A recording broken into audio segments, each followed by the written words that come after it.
যুবকদের সম্পর্কে প্রথম হাদিস, রাসূল সাল্লাল্লাহু আলাইহি ওয়াসাল্লাম বলেছেন, কিয়ামতের মাঠে মানুষ যখন উঠবে, আমরা উঠবো কি না?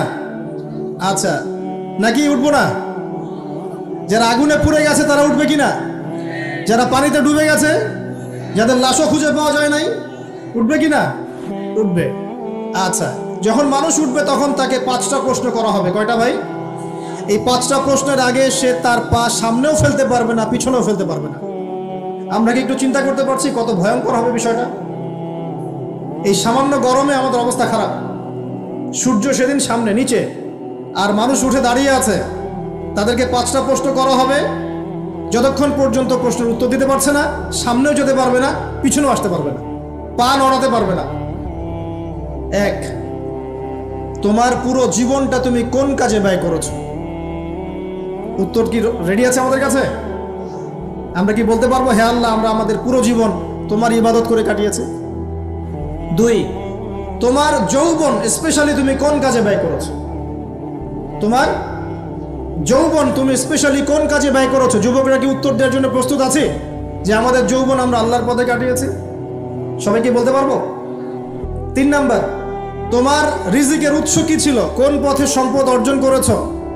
4 নাম্বার, কোন পথে সম্পদ ব্যয় করেছো? কোন কোন খাতে সম্পদ ব্যয় করেছো? আমরা কি আমাদের আয় এবং ব্যয়ের হিসাব দেওয়ার জন্য প্রস্তুত? 5, তোমাকে আমি যে জ্ঞান দিয়েছিলাম সেই জ্ঞান অনুযায়ী আমল করেছো কিনা? আল্লাহ পাক আমাকে আপনাদের সবাইকে তৌফিক দান করুন, জানা অনুযায়ী আমল করার তৌফিক দান করুন। এই 5টা প্রশ্নের মধ্যে যৌবনকাল ইম্পর্টেন্ট কিনা ভাই? গুরুত্বপূর্ণ কিনা? মাথায় রাখি। সামনে একটা হাদিস শুনুন। রাসূল সাল্লাল্লাহু আলাইহি ওয়াসাল্লাম বলছেন যে এই কিয়ামতের মাঠেই 7 শ্রেণীর মানুষকে আল্লাহ পাক বিশেষ মেহমানদারির ব্যবস্থা করবেন, আরশের ছায়ায় ছায়া দিবেন ইনশাআল্লাহ। কোথায় ছায়া দিবেন? ওই দিন এই ছায়া ছাড়া অন্য কোনো ছায়া থাকবে না। নবী সাল্লাল্লাহু আলাইহি ওয়াসাল্লাম বলছেন তার মধ্যে প্রথম শ্রেণী হচ্ছে ইমামুন আদিল, ন্যায়পরায়ণ শাসক। ন্যায়পরায়ণ, আচ্ছা, ন্যায়পরায়ণ শাসকের একটা এক্সাম্পল দেই।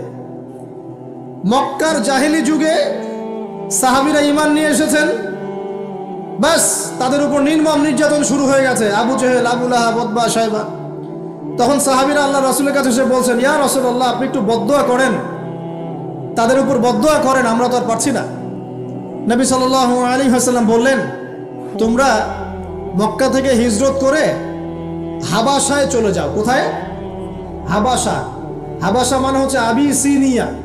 আবিসিনিয়া মানে এখনকার ইথিওপিয়া, ইরিত্রিয়া। নাম শুনেছেন কি? বিশেষ কোচিং তো করছেন অনেকে।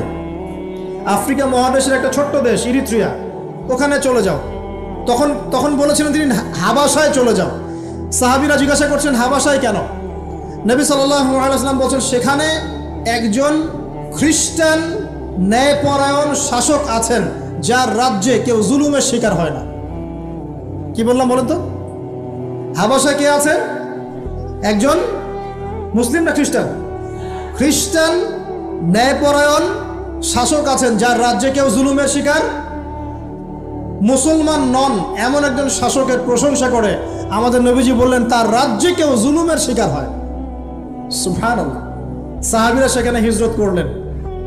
নেতৃত্ব দিয়েছেন জাফর বিন আবি তালেব রাদিয়াল্লাহু আনহু। সে সাহাবী বাদশা নাজাশি, তার নাম ছিল বাদশা নাজাশি, তার সামনে দাঁড়িয়ে সূরা মারিয়াম তেলাওয়াত করেছিলেন।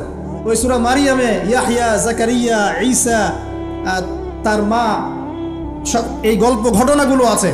এই সূরার তেলাওয়াত শুনে বাদশা নাজাশির চোখ দিয়ে পানি পড়তে পড়তে দাড়ি ভিজে গিয়েছে। শেষে তিনি ঈমান নিয়ে আসেন, মুসলমান হন, আলহামদুলিল্লাহ। আমাদের নবীজি তার জানাজার নামাজ পড়েছিলেন।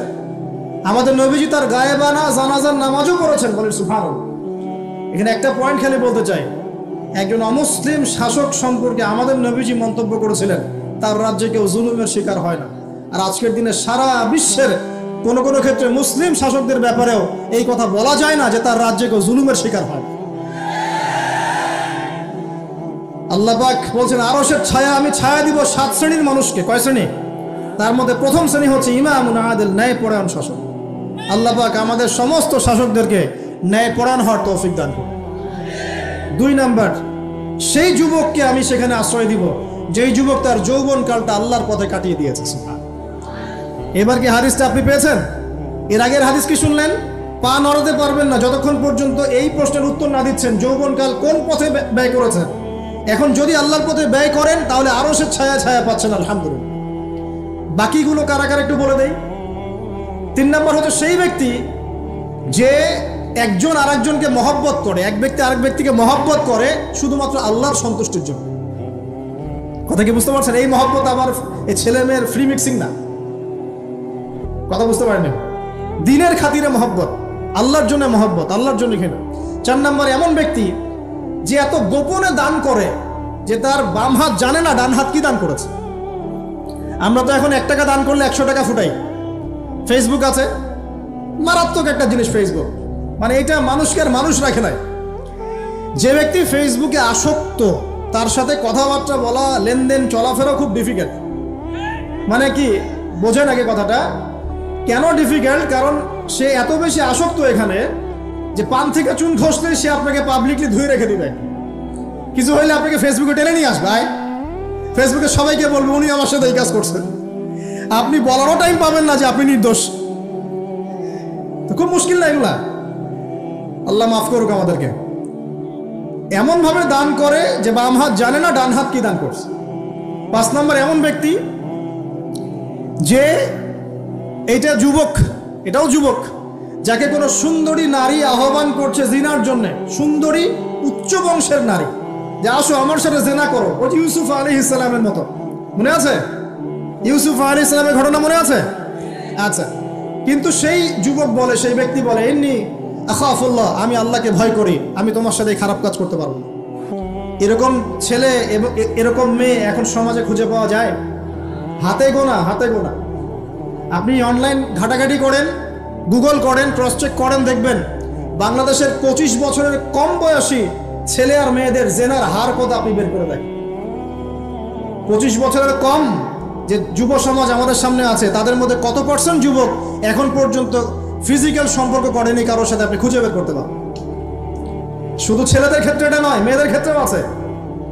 এই যে অনার্স লাইফ পার করার আগেই বহু মেয়ে সতীত্ব নষ্ট করে ফেলছে।